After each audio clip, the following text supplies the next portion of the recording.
Hey, this is Billy Childs from Brittany Fox, and you're listening to the Cosmick Voice. It's one small step for man, one giant leap for mankind. This is the Cosmick Voice.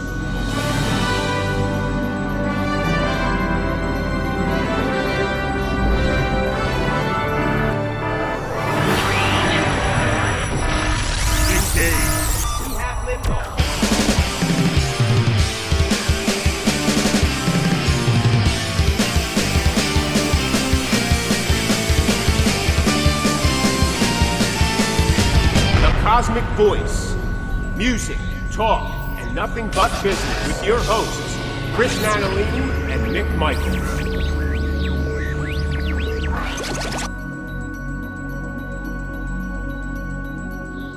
Hello everyone and welcome to the Cosmick Voice. This is Season 8, Episode 11.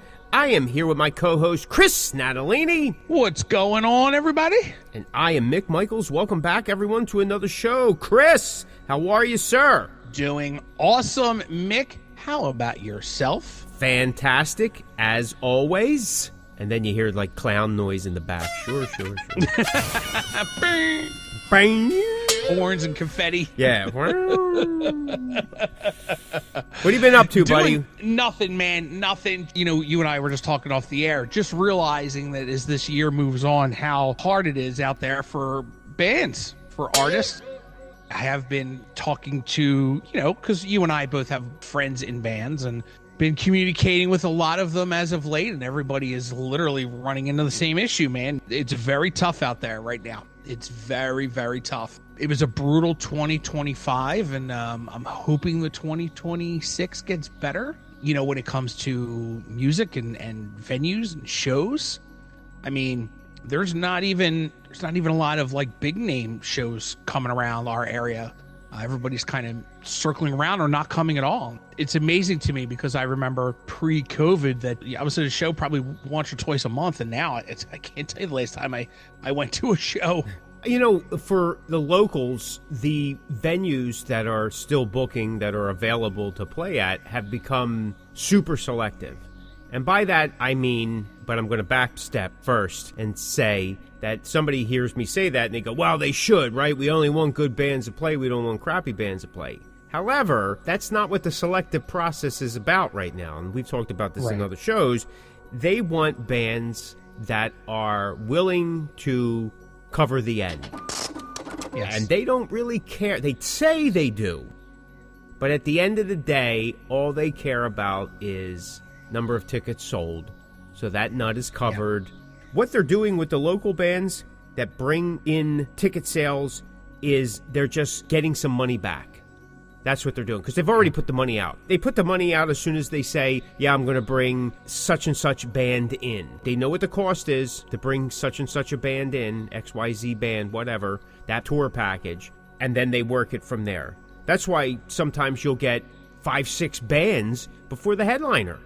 It's crazy. Yes. It's really crazy because those bands are covering that cost to bring that tour package in, because the tour package isn't covering its own.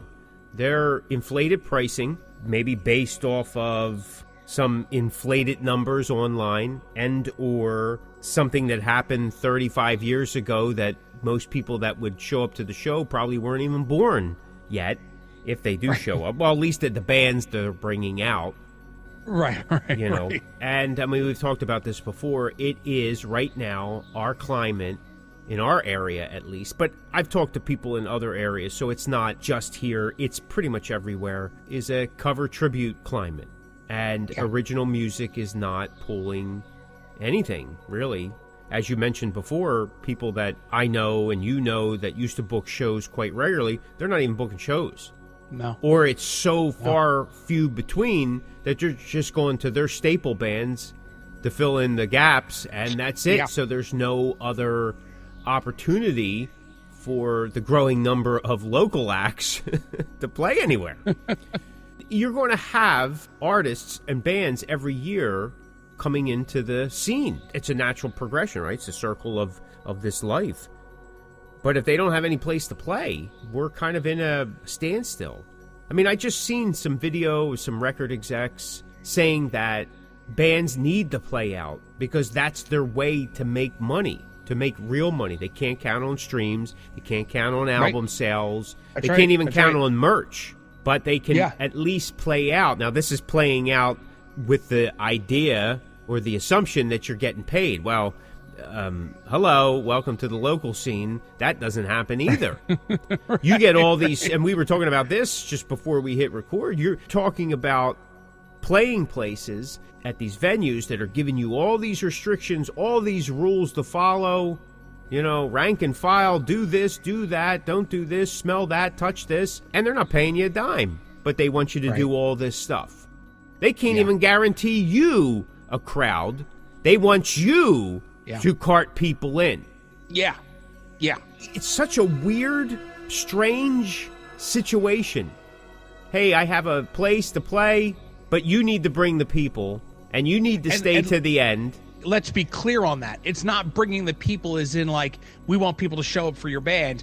They literally want you to bring with you and your equipment people. 5 people. Yeah, 5 people. Like they 10 want you people. to drive the 5 people there. Right. They want you to go buy a bus. Right. Got to buy a bus. Yes. And say, you guys ready? You need to stop. Anybody need to take a bathroom break before we get through this last toll? Yeah. And that's just what I'm saying. And, we're providing you a sound system. Okay, but no outside drinks, no outside food. We want you to spend your money here, but we're not paying you anything. But you can have all the free tap water you want. Oh, thanks, man. But you can't bring an outside container in for that tap water. It's crazy. Do you see what I'm saying? But we keep doing it. We keep doing it. I just seen a documentary. The line was, it goes beyond getting paid. At a certain point, it's not about the money anymore. It's about this drive inside. It's about this passion. It's about this genetic makeup that we have as artists that we need to get out there and do what we do. So we forego all of the other rules in life, and we take these restrictions and these, I don't know, sometimes obscure standards just for us to play. It doesn't make sense. I mean, it's a meme. You know, we'll spend thousands of dollars on equipment, drive thousands of miles, so on and so forth to make. I mean, they actually said $100. Man, if I could do that, I'd be happy. But you're not even getting $100. You're not getting $50. Sometimes you're not getting anything. But we continue to do it. I just don't understand the model. And I've said this before in other episodes and other seasons. Unless we change it, I'm as guilty as the rest of them. So those listeners out there saying, Mick, you know what I mean? You need to look in the mirror. Believe me, I look in that mirror every day and I go, what's your problem, bud? Well, and here's the thing, man. Like I always said, like through my entire career, it was never about the money. Like it was never, for me, it was never about the money. If I got money at the end, absolutely. Like that's okay. I'm cool with it. But for me, it was never about the money. It was creating music, going out, playing live, having a good time, and sharing my hard work with people or the public, like whatever. That's all it was about for me. I don't get caught up in clubs that don't pay because, again, for me, it was never about the money. But like you said, when we travel, when we do all these things and you get nothing, like you're lucky if you have a stage to play on. Right. And I'm not talking like, you know, like a big Xfinity Center stage. I'm talking like even just a little 4-foot plank, like something. Like when the sound guy is outside and, you know, the sound's not great and the place is a complete dump and you're just not treated well. Like at least treat the bands well. At least treat us like human beings, not just, oh, you guys are just playing and, you know, you're gone. And because you and I have also done a couple of those clubs, you know, where we were just thrown in and we weren't treated properly.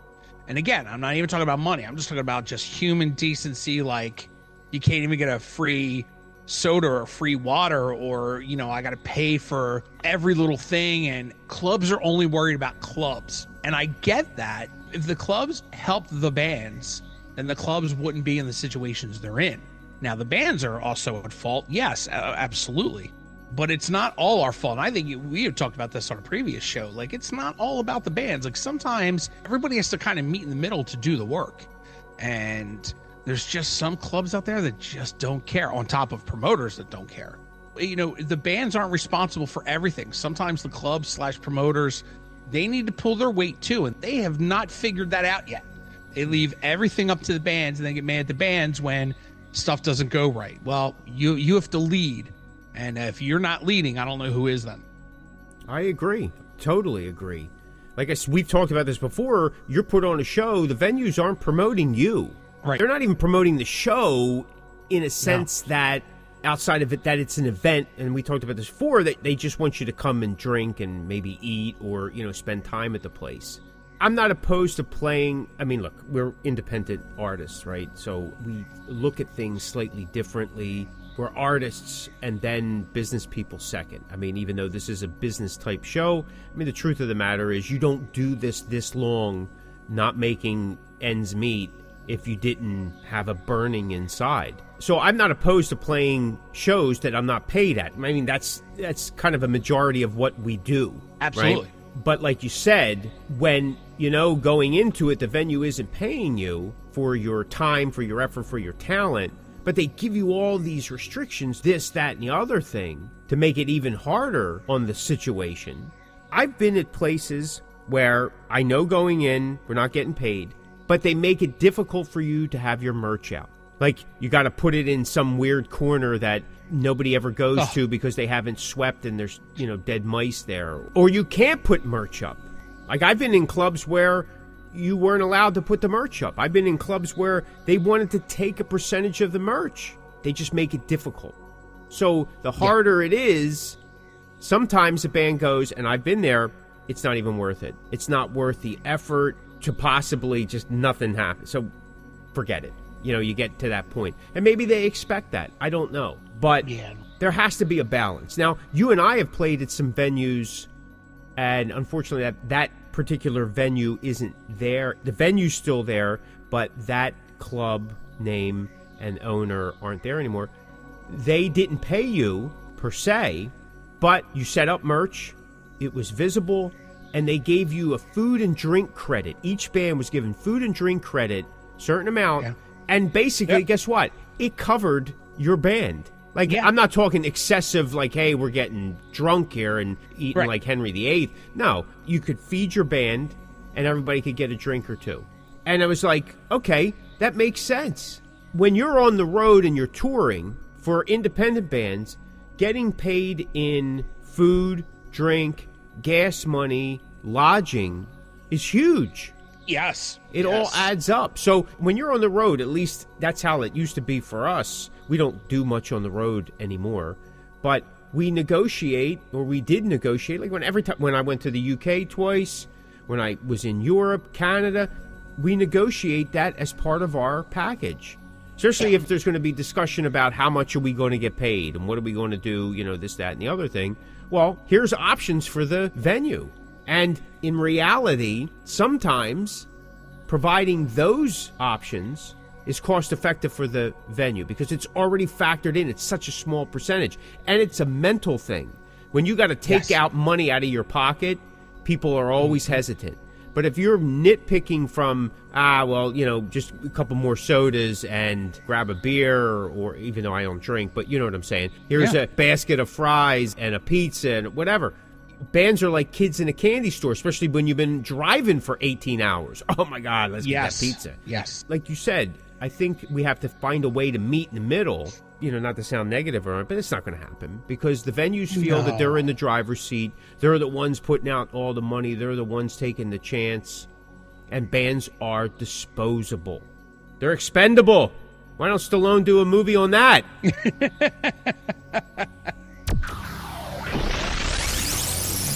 It's Russ the Boss. Take it down. Johnny D from Britney Fox. This is Stephen Pearcy from Rat, the Rat Bastard. You're listening to the Cosmick Voice. I also think the bands don't really care either. They don't help. What I've seen in the past few years is they don't really help themselves either. No. They don't put in the work. They book a show. They play the show. They don't do any promotion for it. You and I have seen it all the time. Like, you could be the fifth band on a 5-band bill, and you're the only one that's sharing any kind of post. Now, obviously, Facebook posting is not the be-all, end-all, but, at least, it takes 2 seconds to share something. Like, you're sharing a flyer. Bands don't even do that. Some bands don't even have a social media presence which you need to have in 2025, 2026. So bands just don't care. They show up, they play their show, they play the set, and then that's it for them. They don't look at the things that you and I have spent years crafting and sort of perfecting in certain ways. It's just not like that. No one thinks like that anymore because, I don't know, maybe just being in a band isn't as awesome as it used to be, or... Well, it's not. Nobody wants to... It's not, because the local audience doesn't care. I mean, think about it. Right. When you and I were kids and we went to go see local bands, that was like going to see, your favorite rock stars. I'm not exaggerating that. I mean, like, I remember before Brittany Fox was signed, I remember Billy Childs coming to watch my band because he was friends with our drummer. We were like we're like kids, like going, oh my God. You know what I mean? Like that a local celebrity guy to us was standing in our rehearsal spot watching us play. And I remember other bands that were playing, they weren't big name bands like a Brittany Fox or something like that, but they were bigger than us, and they were coming to see us. I mean, that was unbelievably exciting for a 16-year-old kid. Yeah. You don't see that today. No. Like, we talked about this before, there's not bands helping bands anymore. Bands aren't interacting the same way. It's a singular click. And then there's, of course, with us, and we talked about this in a previous episode, there's the age gap. Even with people in our own age group, there's such a dichotomy that, like, I don't want to talk to that guy. You kidding me? Like, I mean, we're, I guess, because we're all bitter. Yeah, we're all bitter. I mean, it's like a fist fight's going to break out with this guy. I remember a show, and I think you were at that show, that we had a hometown hero. His band was headlining the show. It was like a little festival. This was a number of years ago. Well, the weather was bad because it was in the middle of February, I think. Ice cold, snow. You remember this. And we're playing, and of course the crowd was kind of non-existent. And here's the hometown hero sitting in the back. His band had showed up with all the equipment. He wound up bailing on the show saying, his band left with the equipment. I'm like, but you're the leader of the band. Someone had to give them the word. I remember getting on stage, and I was livid. Like, I mean, I lost all professionalism, unfortunately. Not that I got whatever, but there was a lot of remarks directed to that individual.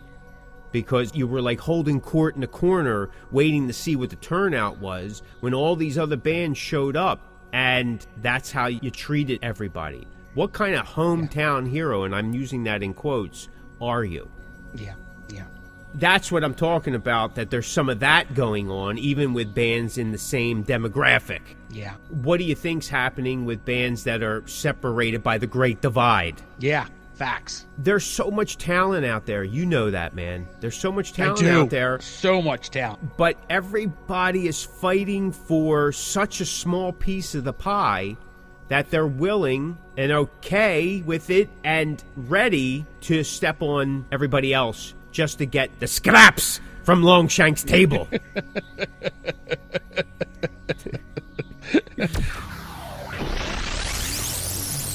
Should we get on with the topic of the show? Yeah, let's do it. All right.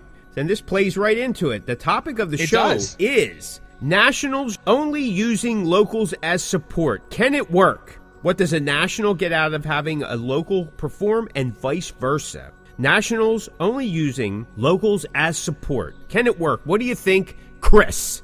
Well, I think that we have proven that in the past, especially guys like you and I who have played with many nationals, sold tickets for nationals. I mean, it does help because if a national is only pulling in, and I'm just throwing out a number here. If a national is pulling in 100 people and that's it, and you put 2 locals in there, and each local draws 50, 70 people, well, now you're looking, depending on the venue, now you're looking at a pretty decent crowd.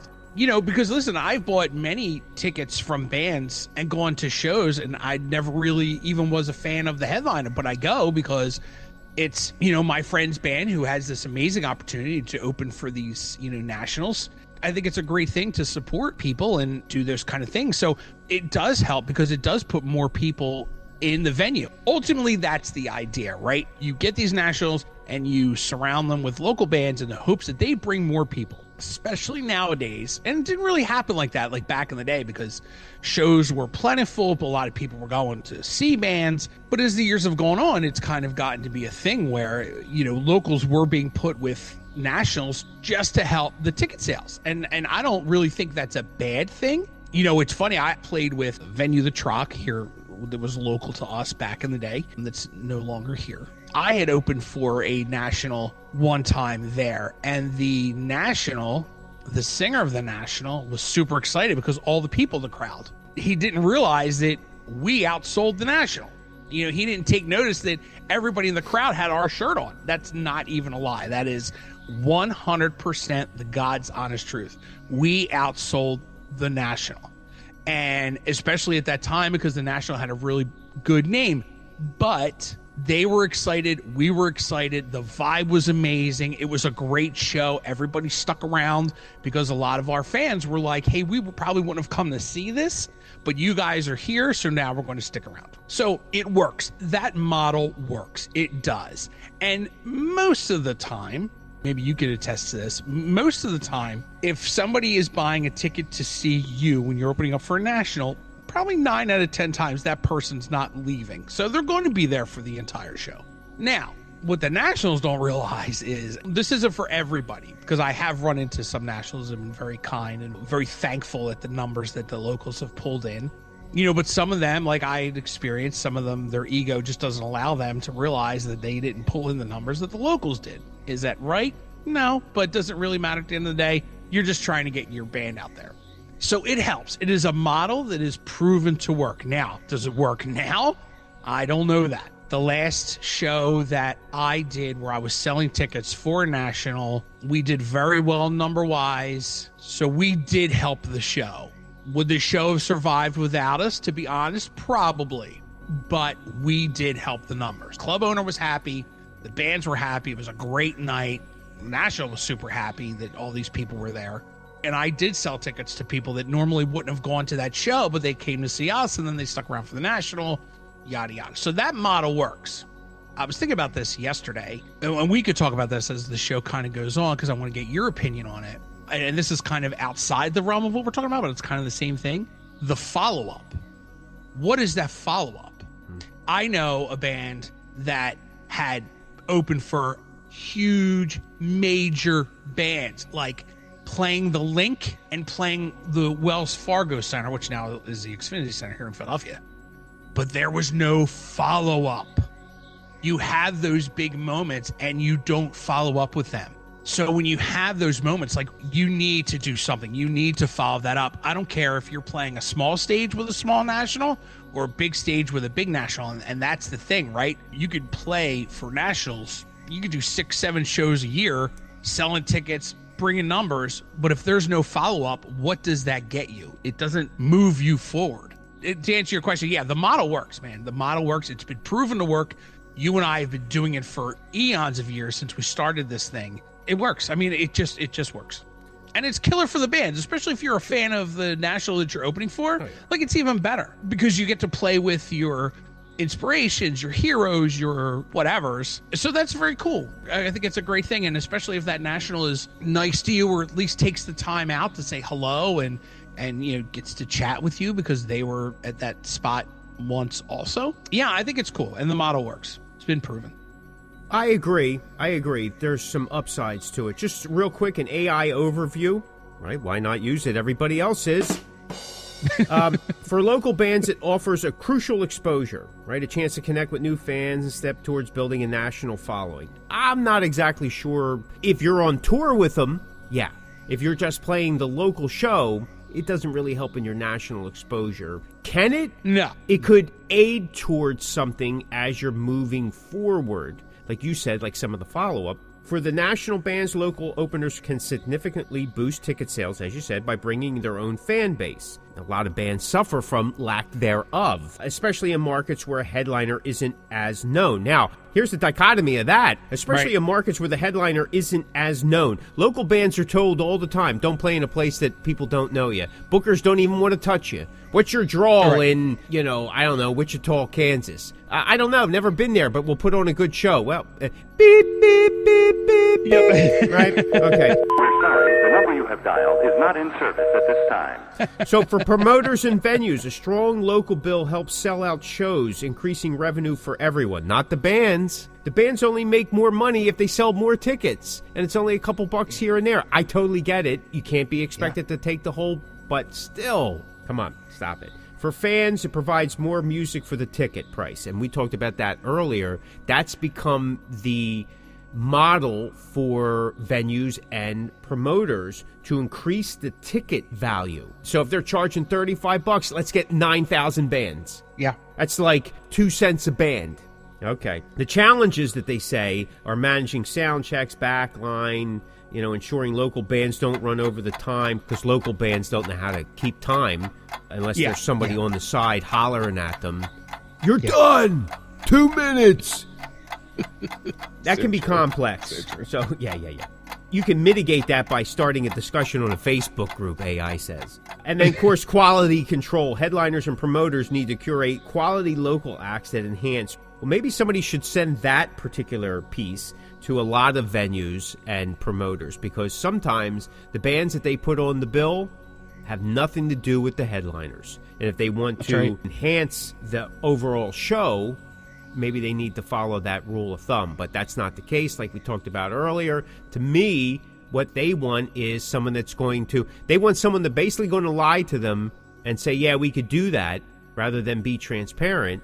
I just had this recently. We were trying to work into a new venue, new area. Not a new area. We played that area years ago. And then we stopped playing it because there just was not much going on. But there's new life there.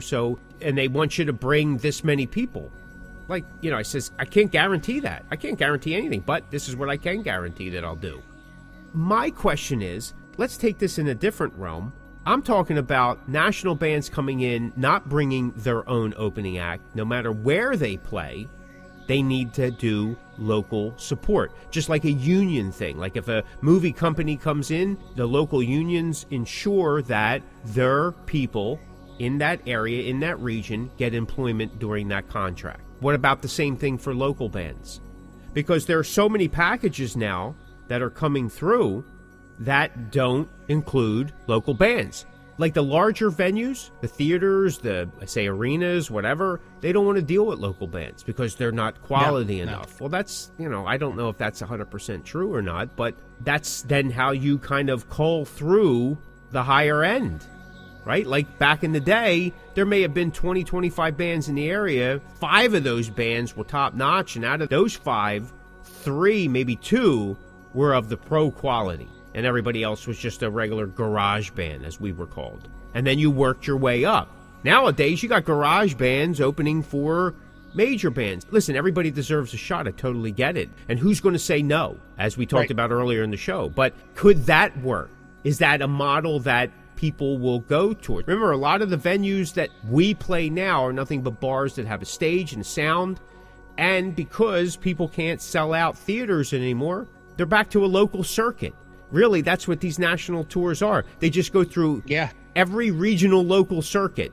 You got guys playing within 3-4 hours, actually even less than that, 1.5 to 2 hours from each venue, keeping the tour nice and compact, hitting that area as much as you can, nickel and dime in the crowd.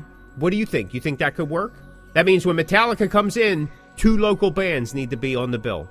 I like that idea. I do, especially because you put it in film example. I do like that idea. I think the only thing that would worry me would be, how does the bands get chosen? There may be a band that better fits that bill than the band that actually gets it.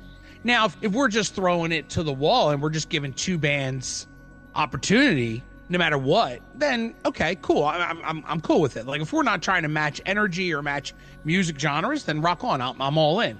But say, again, like if Metallica comes driving through, do you want to put 2 local bands on there that kind of match Metallica? I guess that would make sense. Doesn't necessarily have to. I do like the idea. I definitely like the idea of that. It's a logistics nightmare. I could understand that, especially at the bigger venues. Say like at the, I don't know, what's it called now? Comcast Center, Wachovia Center. Oh, Xfinity Center. Xfinity Center. Xfinity I mean, Center, I could understand that. because you don't want a 12-year-old band coming in, like 12-year-old age coming in. Right. Because there could be a lot of issues there. But at the same time, you need a level of performance, a level of professionalism that you're not, hey, the chord goes into this side of the guitar, that kind of thing. You got to turn the amp on, that type of thing. And I think that's the mentality that they want to avoid. You think about it. They set themselves at a higher standard for whatever reason. Yeah. And then they set themselves at a higher mentality, which may not be 100% accurate. But I get it because we see it on the local scene. Like, hey, bud, how about you just turn the volume down? Maybe that noise will kind of dissipate just a little bit. Check your battery, something like that. We're going to do this, and there's going to be a criteria because, listen, you're not going to be able to put a young band up there that doesn't have any kind of experience on a stage that's bigger than, the block they live on. You know what I mean? Like, right. It's got, they're not going to know what to do. They're going to be on these huge stages. They're all going to be huddled together like a 3-foot radius. So I think there would have to be a criteria, but I kind of do like that idea. You are listening to the Cosmic Voice with your hosts, Chris Natalini and Mick Michaels.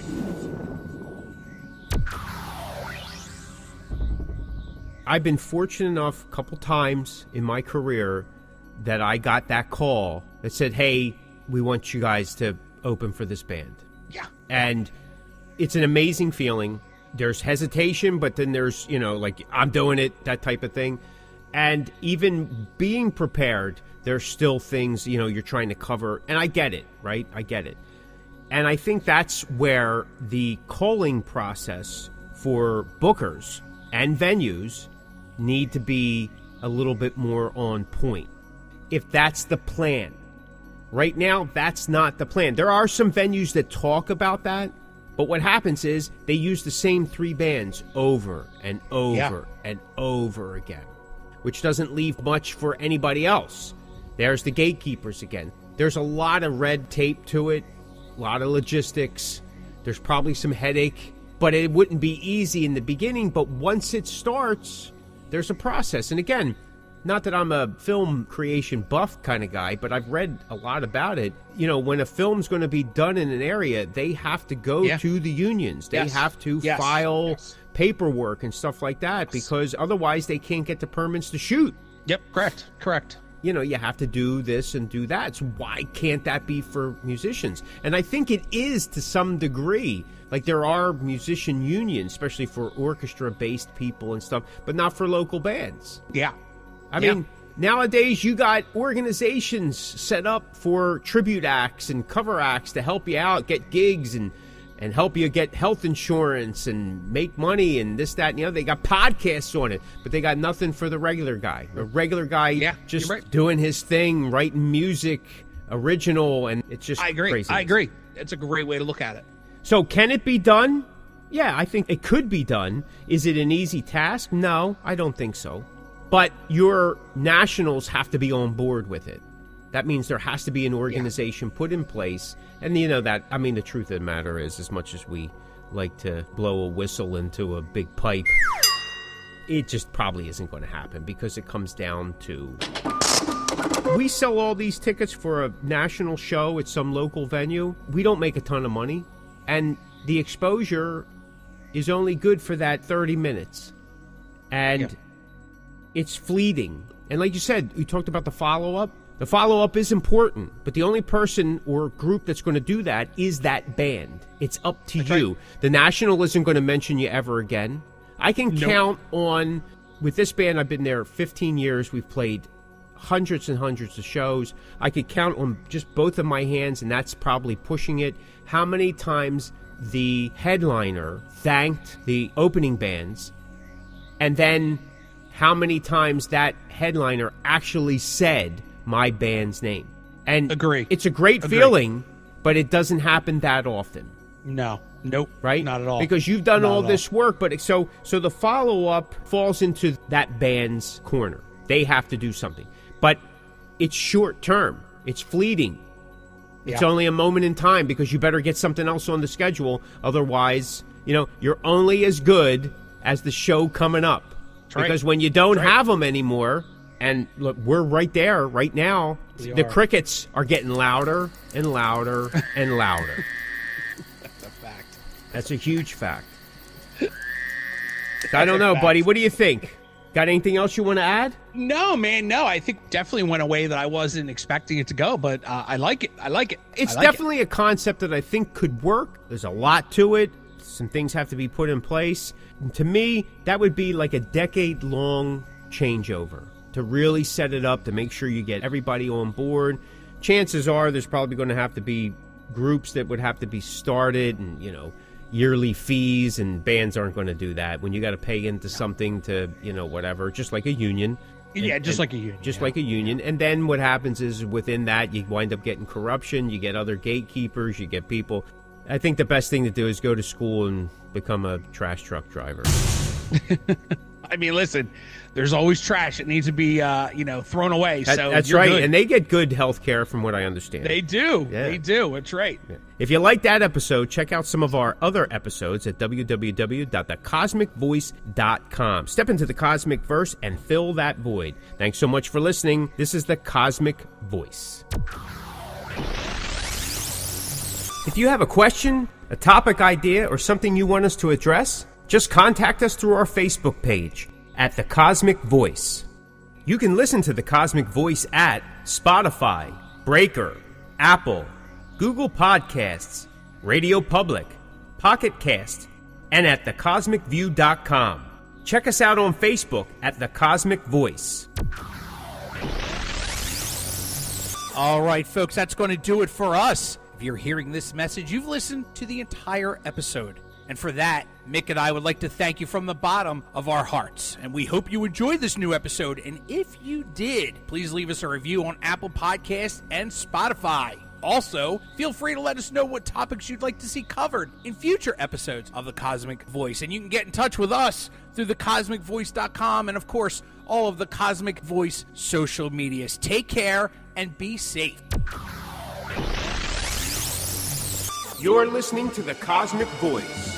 Music, talk, and nothing but business.